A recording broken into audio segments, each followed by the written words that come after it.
Central Build here. Today I'm going to be showing you how to create a canopy just like this, including handmade gallows brackets and the canopy porch.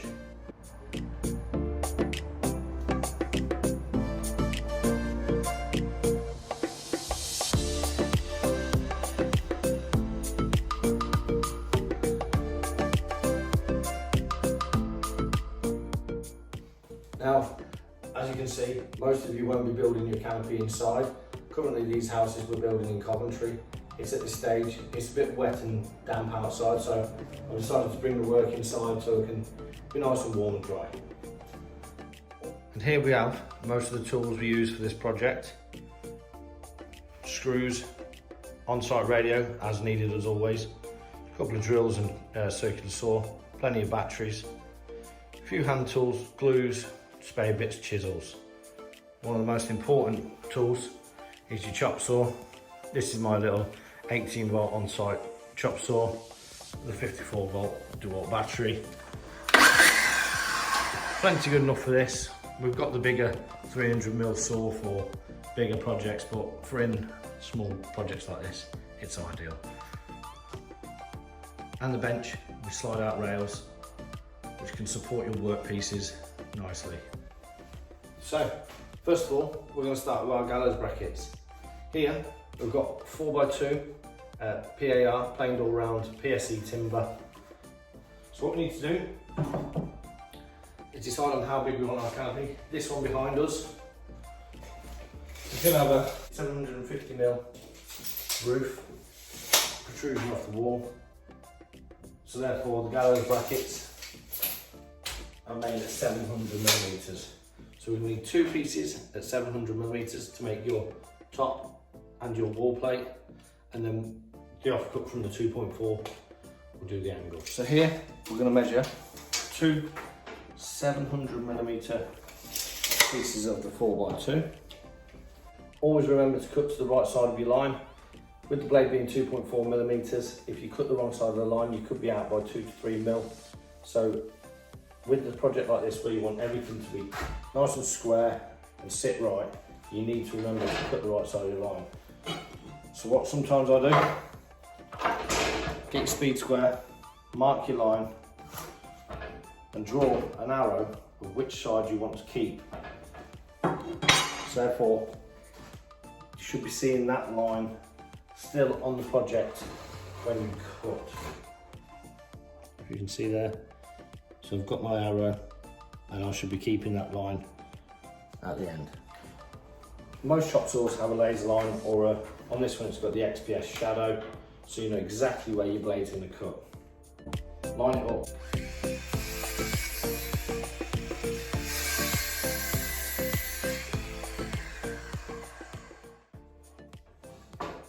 Nice and gentle. And you should be seeing that slight bit of line left. That's one piece. Now a second. Mark your arrow.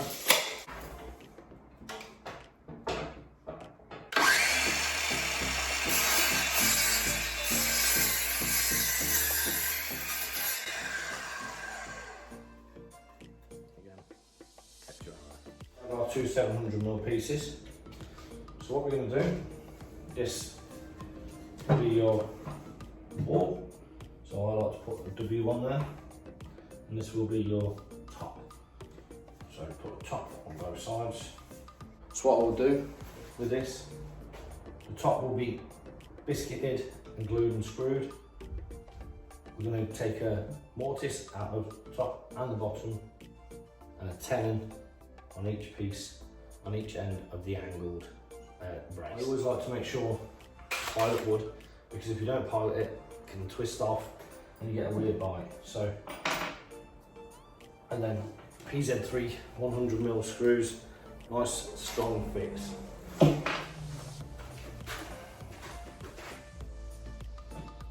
When you pile it in, always keep a piece of wood underneath so the material doesn't split through.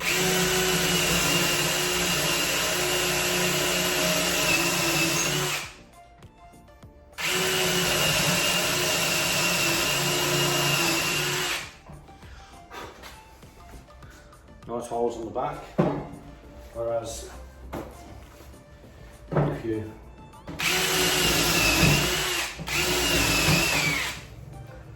end up with little pieces of timber sticking off, and they can push your project apart. So then back to put them together. This is just temporary, so we can start working on all our angles and stuff. So no glue needed at the moment.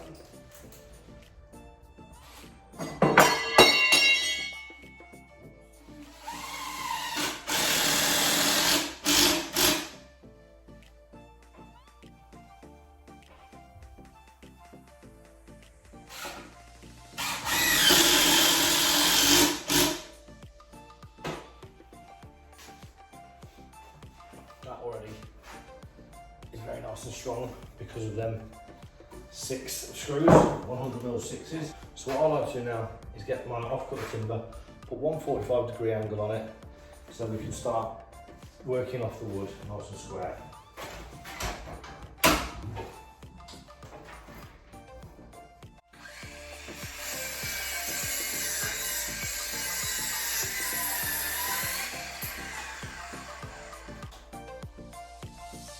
Nice redwood, pine or softwood from all there. You get it from your general wood merchants. Okay, to keep them the same as the other brackets, I had the right angle start at 160mm in. So 160mm there. So if we our angle, it should give us the other side. So you get that nice and flush there. See, if you put the square there, they're touching.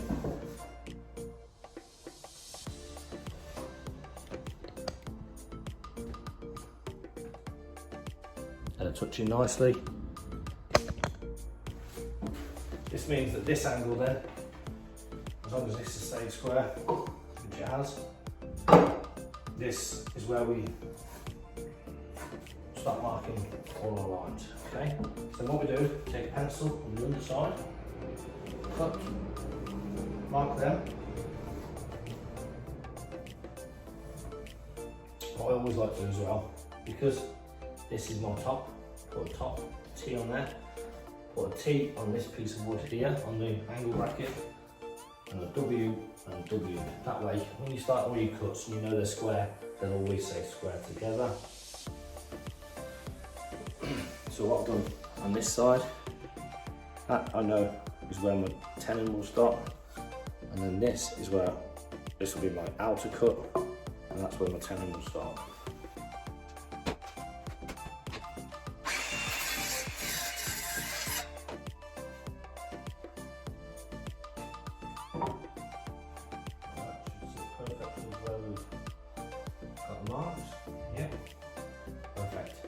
So now we need to transfer onto here where we're going to have our tenon joint.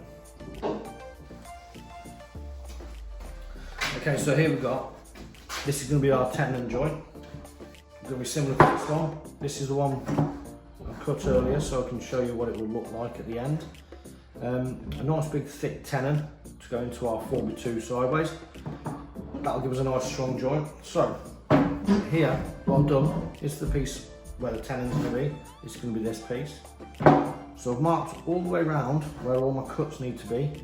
This will be the final finishing point. So all these need to be cut down the lines in all different ways to reach that line, and then the tenon will appear. I'll show you how that's done. Okay, so most of these cuts can be done on the chop saw. You can do them by hand. The chop saw will give you a much straighter cut. By hand you can end up slipping off and stuff like that. I've done the ones behind, the gallows brackets behind, on the actual canopy itself there, I did do all them by hand. I'll show you them in another video which I've got. But On this, I'm just going to use the chop saw. So, here we go.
Okay, so there we have our tenon joint finished on both ends. Now, to do the mortises in the actual wall and top plate. See you in a second. Okay, so what we've done here, we've brought the wall and the top plate that we earlier screwed in together. Now we're going to sit our bracket, our angle bracket on, back to the lines we drew earlier, and then we can template out where our mortise and tenon are going to meet. So now we've marked that tenon joint transferred onto where we're going to cut the mortise in. So them two lines is where the tenon will slot in. So what we need to do is transfer these lines onto the face with the set square.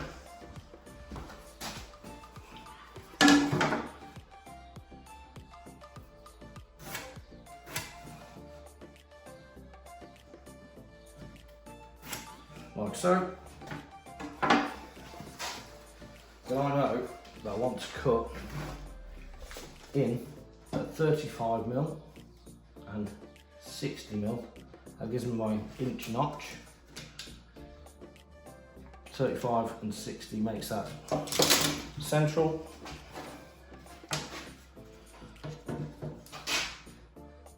Use your set square in any way you want.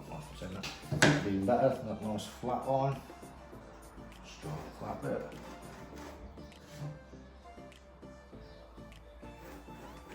So now we need to cut this out. I'll show you two ways. You can either use a spade bit and then chisel it all out, or put 4 drill holes in the corners and jigsaw it. Let's see which one's best. So I'm going to use the spade bit and chisel method here. What I always remember to do, clamp your workpiece to the bench. This one's not the most solid of bench because it's just an on the side one we just quickly made up. Just a bit of board and 2 legs. Always make sure there's a piece of wood behind your workpiece, otherwise you'll end up blowing the back of the wood out. So.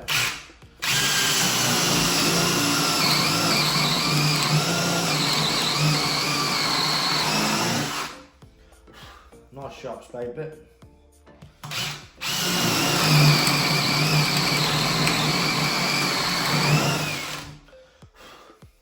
Most of the tools we use here are DeWalt Extreme spade bits, DeWalt 18V brushless combi drill, loads of power.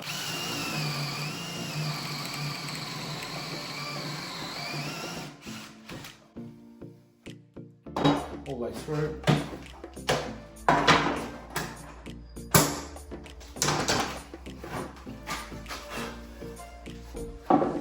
As you can see, nice and smooth cut, like that one little bit. Whereas if I use a crappy piece of wood, if you didn't have it with a piece of wood underneath it,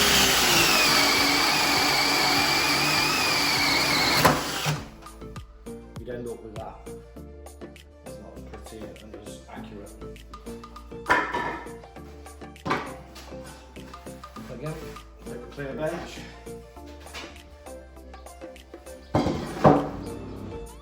workpiece down again.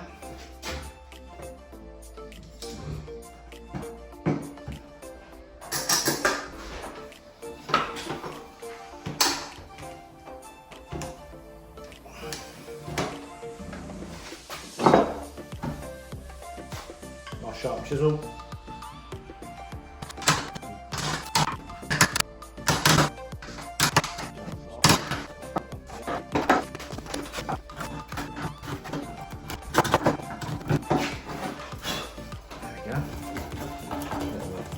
Sometimes it's better to leave a little bit to rough in, might help the joint be nice and tight. Okay, so home up wall and wall, this tenon should go into that mortise. Oh. Nice and strong. Probably need some little adjustments to make it sit flush. Other than that, it's in quite well. It's a good fit.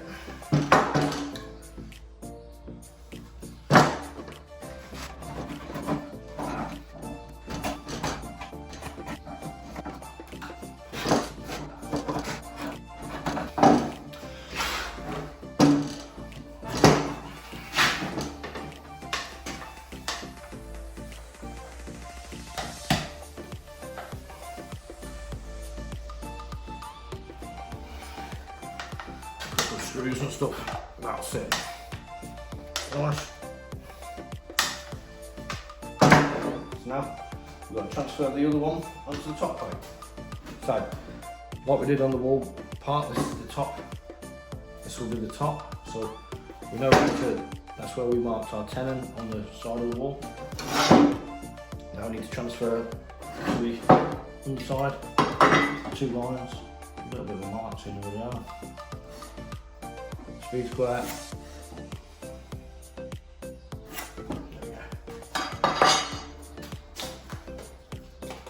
We know these are 35 and 60. The markings.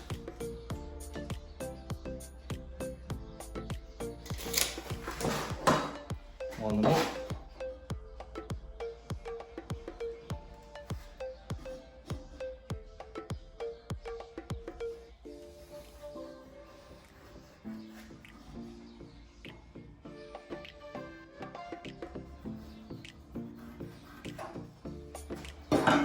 Like that. So now I'm going to do some holes in the corners and use a jigsaw. So just want to drill a bit. I think this is an 8mm, just in the corner.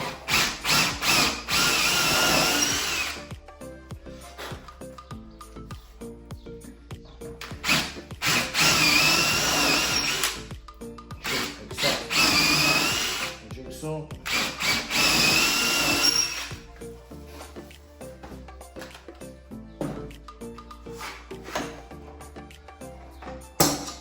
We do want to hang it over the edge so the jigsaw blade can go through.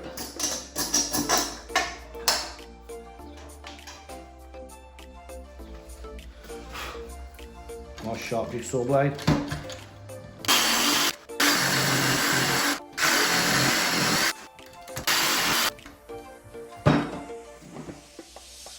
Tap through.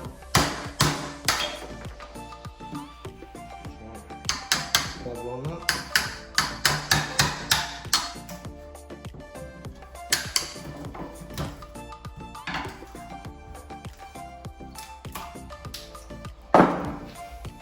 Clean up.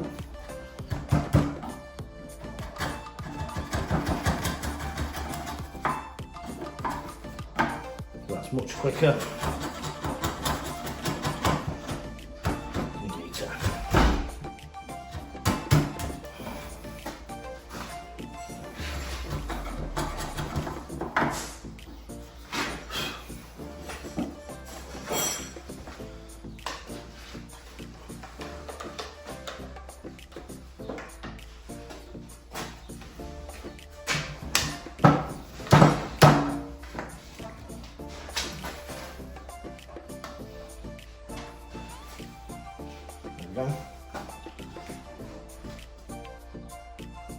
On Gallows Bracket. So what I've also done here is I've chamfered now that end, so at the minute it looks like that. Not very appealing. So tidy this end up a little bit, take a nil off, and then chamfer that. Now we're both chamfered. Look a lot neater when it goes together.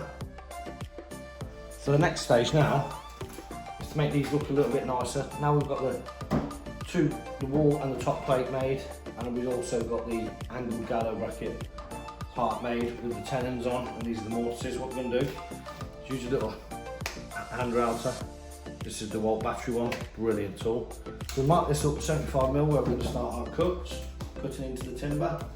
On the top we need to start at 120mm because 45mm of it will be overlapped, and on the wall 75mm as well. So draw your lines.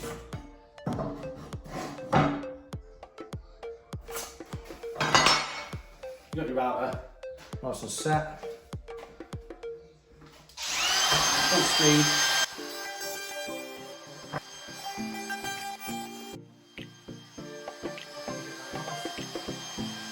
Just gives it a nice finish. A little bit of sandpaper or something on the end there. Do it dreams. And the top plate.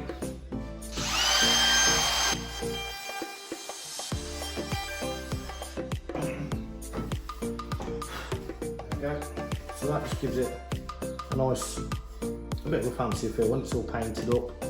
And look really nice. So I'll do that with the angle bracket as well. So we was marking, I'll do 50mm on these.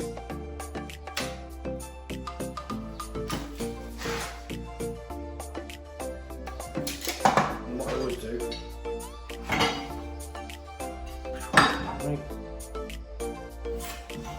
I'll start them so when they're on this plate, they're actually up, they look like they're level. So we're going 4 times around this one.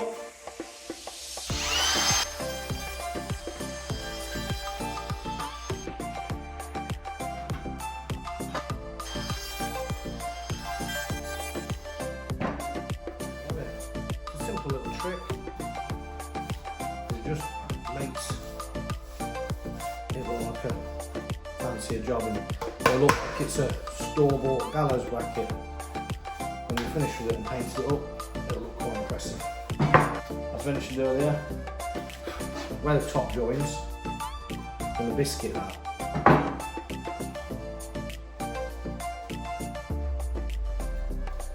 Biscuit and some nice wood, strong wood glue. Okay, so there's one part of the biscuit, one side done. And this needs to go into the end.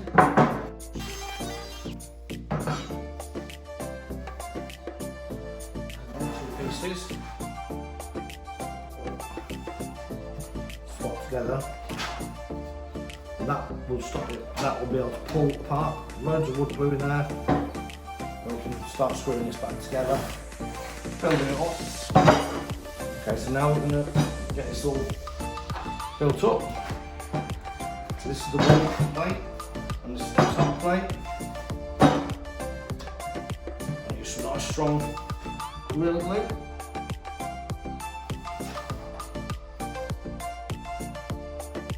Come out.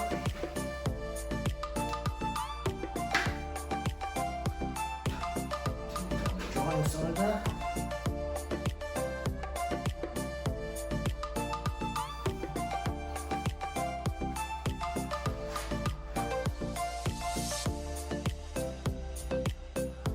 Both ends.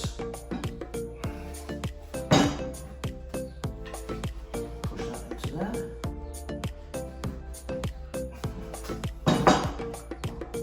Pass it tight out.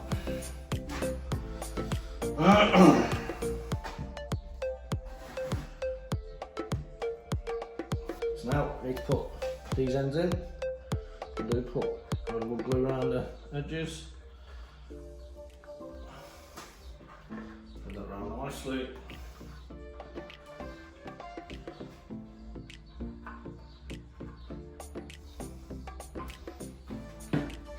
then chop it on this way.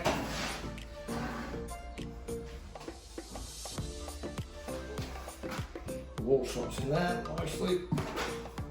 That was the tough one, there. Wall should slot together nicely like that. Get these couple of screws back in the top.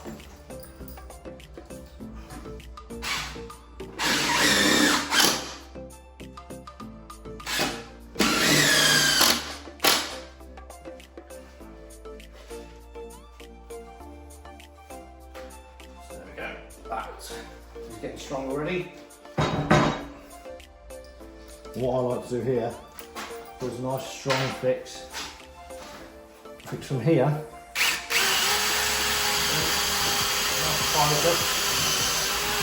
Pile it in. A nice big 6 by 100 mil. Pull that tenon in. Tenon sticking through a little bit. Just pull it solid. As you can see, do the same on the back here.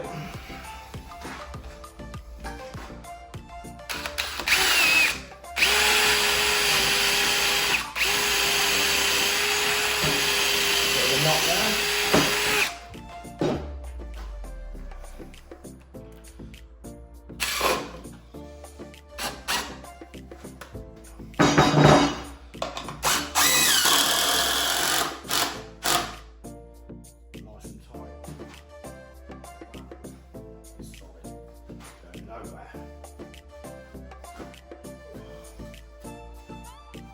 So that's how to build a gallows bracket. Finished. So that's the finished gallows bracket.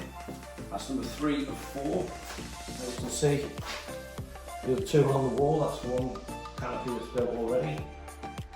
So I'm going to make the 4th one, and I'll be back with you. So there we go. We've got our 2 gallows brackets completely made up now, nice and solid. Just what we need to do. That's our pair. Now, last couple of bits to show the bird mouth, how to make that, then finish it off the canopy, front of the canopy here.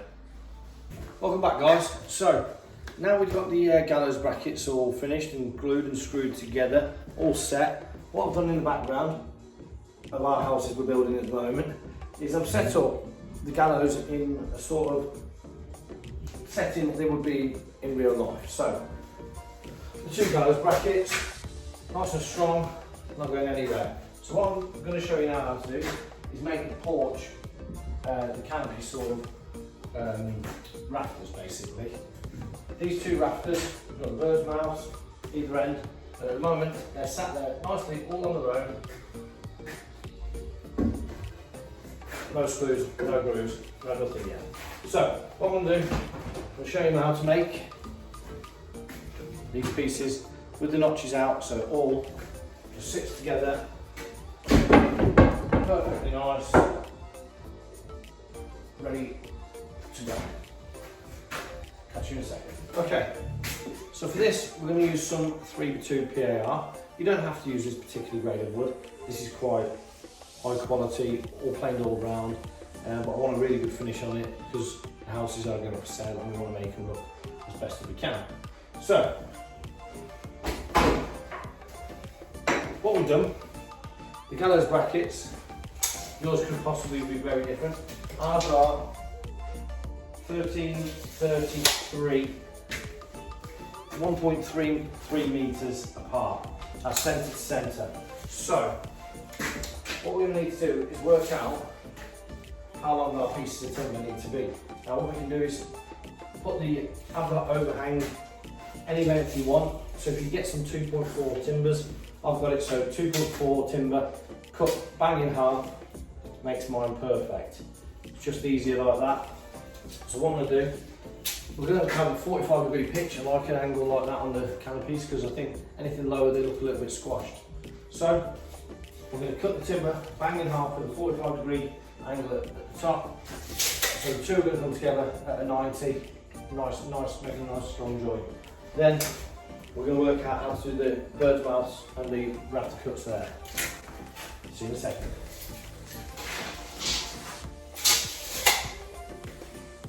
Okay, so now I'm going to cut the timbers.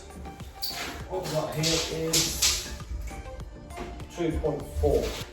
So now I'm going to measure and cut the timbers, 45-degree angle in the middle, and that'll make a nice 90 degrees. So 2.4, that's 1.2. To find out the centre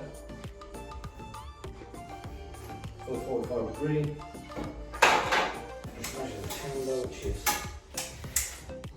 70, so 35 is centre, 35 mil across will give us our 45 degree cut.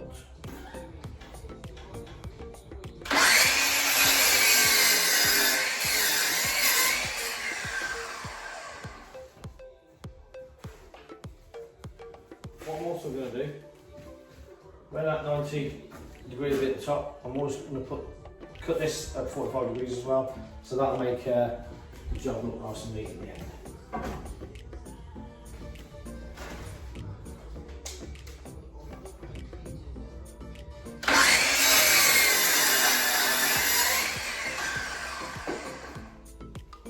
So that'll be our finished end. Nice and angled, it's a good finish.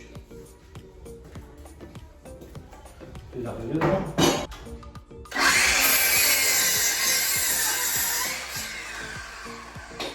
Okay, so that's our 2 timbers.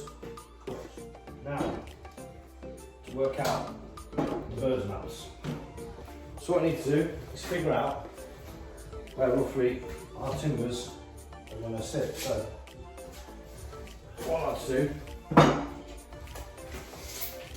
find the centre between your two. So we've got 123.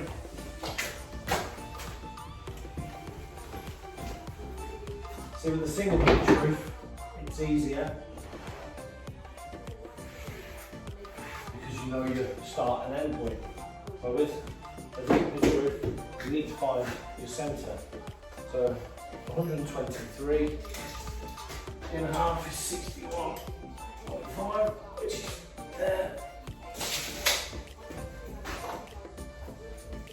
So we should be able to work out our distance from there to there, 45 degrees. So if we get that level,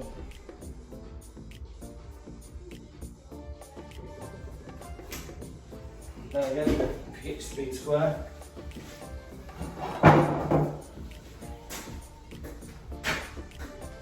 our centre point. We're going to get our speed square in there, like that, 45 degrees. A level or straight piece of timber.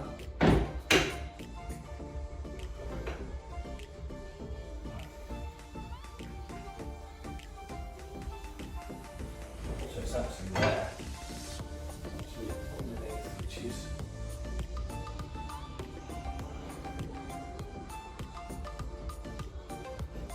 mark on the level of the distance, and then you can transfer that to a piece of timber which should be there. So we should be around 100 centimetres.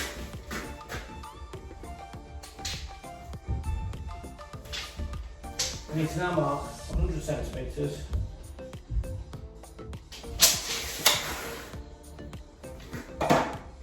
because that 100 centimetres is the plumb line here. That's the plumb line. Start there. There's the centre of our cut.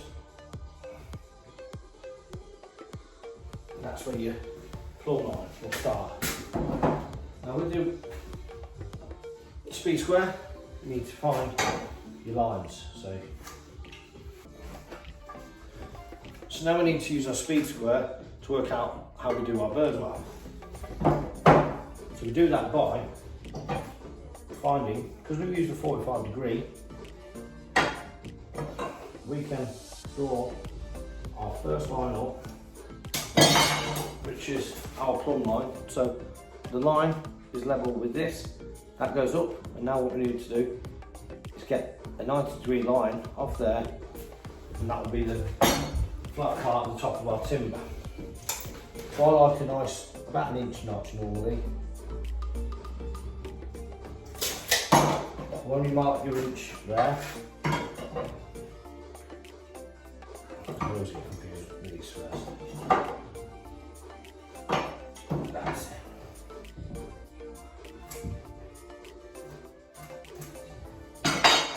So that notch, that marking now here, we're going to cut this piece out, and that will sit flat on our timber there, and that will be the edge, so that will just sit over the timber and create a nice firm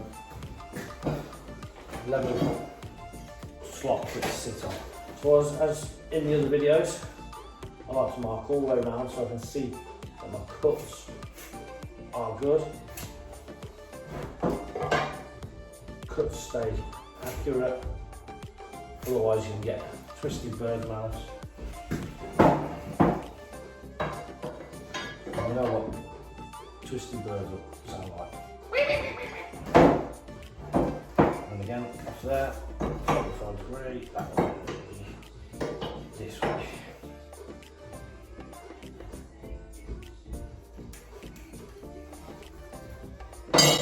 So we're going to cut that piece out, draw my line so when I cut I'll be able to see it through, and then that'll be the notch on the opposite side.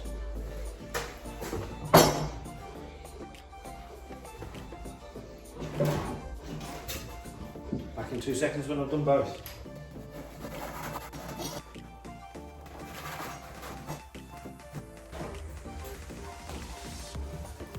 And that's what they call a bird's mouth. And that will sit flush on that piece of timber like that. The two pieces will meet in the middle. I'll do the next one. There we have, both are now cut.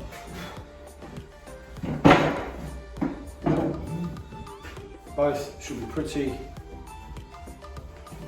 similar, very similar, and that way they will then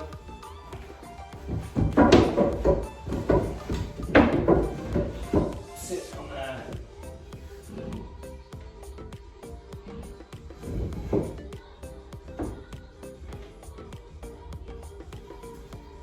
No screws, no glues at the moment.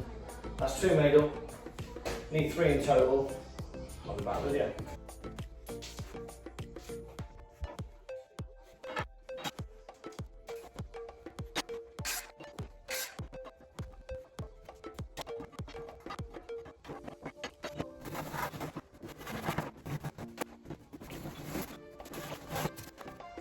Okay, so there's my third set. Bird's mouth's cut in, pretty similar. Not too bad at all. Now, let's build it.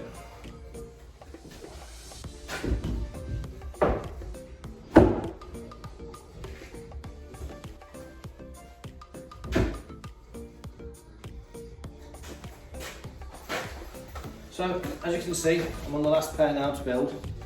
What I'm doing, adding some polyurethane glue for the joint and 1 screw, nice and tight with a 45 degree angle, and just lift it up straight on. That within 2 seconds.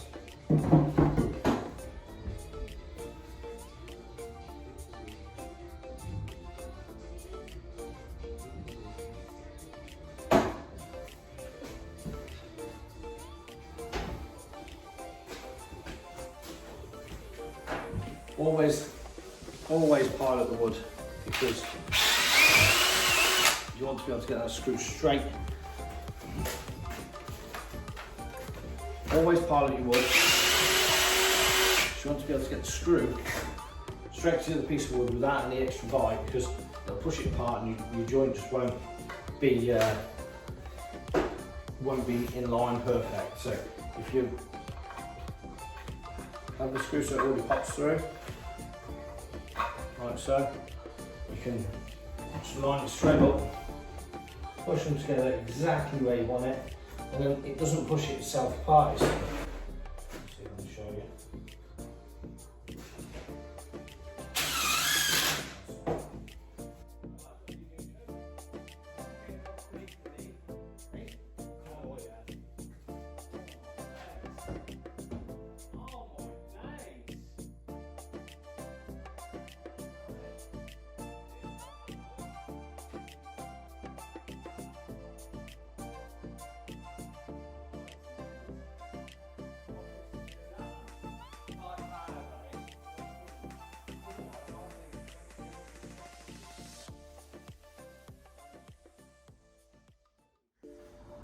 So you can see here, we've got the bird's mouths all finished, nice and screwed down, really solid, really solid. So here basically we put a strap across to keep the front two together, also add a bit of design. So here basically I measured from this point to this point, 45 degree, both sides. Slot it in, and then a second screw in. That's the bottom screw holding it to the gallows. That screw holding this piece in. Then in the center, just to add a middle piece, give it a bit of looking a bit nicer. And also I think what I'm going to do, I've made this this up. I think I'm going to add a couple of these in, give it an even nicer finished look. So basically here, that's a 90 degree, so two 45 degree angles, then measure up from your point where that's going to be the right point, and then another one this side. Should look very nice. Okay, so here we have the nearly finished canopy. Well, the canopy's all built and finished. I've now got the plywood on. I've got the first coat of undercoat on, all looking quite nice. What I've done here, I've drilled through where the screws are holding the canopy to the gallows brackets, and what I can do, lift the canopy off the top because it won't be too heavy, lift it off, place it on the bench or something, and then we can hang the gallows brackets on the wall, bolt them tight, get them level, and then just lift the whole canopy on top of the gallows brackets, sit them nice, and then I can screw them back down afterwards. So we're getting there. As you can see, the weather is preventing me getting the next one on. It's not the greatest today. But we have got this one up. It's tiled on the wall, started the lead. It's just that the rain's come and it's not great. So on the exterior of the canopy, where the roof tiles are going to sit, I've laid the batten out, and what I've done, divided the area by however many tiles we need. The tiles are matching the roof, so the normal size concrete tile. They're a Marley Old English Red Duo Modern, so it's got the line here which makes it look like a bit more like a plain tile, but the coverage of a larger concrete tile. So so we've got this up kick here, so it closes off. I'll put the tile on just so you can see. Alright, so that area will be cemented and the cement closes off so it doesn't fall out. Close it off nicely, gets the right angle of the pitch for the next ones. So on this one, always measure the top of where your nib sits, where your tile hangs on your batten, and have, I don't know, that's 30 or 40 mil overhang. You just want to drip off, there's no guttering on these. And then I've spaced the others out at 245 to make 3 more tiles that will overlap. They'll overlap quite far, but if I only did 2 more tiles, they were right up here near the screw hole, and it might have looked a bit silly being so long. So now the tiles are going to come down down here somewhere. So that's that batten on that side. Here, I've got my battens laid out. I've got all my screws ready in, because whatever you do, because the underface is all finished, you don't want your screws to be missing them beams. So what I've done, drawn lines up, and I've also put marks where the bottom of the batten is going to be. So if we take this batten, that batten will start there and we've screwed in. And also you leave it back about 25 mil. So when you cement it, you don't actually see the end of the batten. Otherwise that could be a bit unsightly. So yeah, I'll get these on, and then that's the roofing part of the canopy ready to go.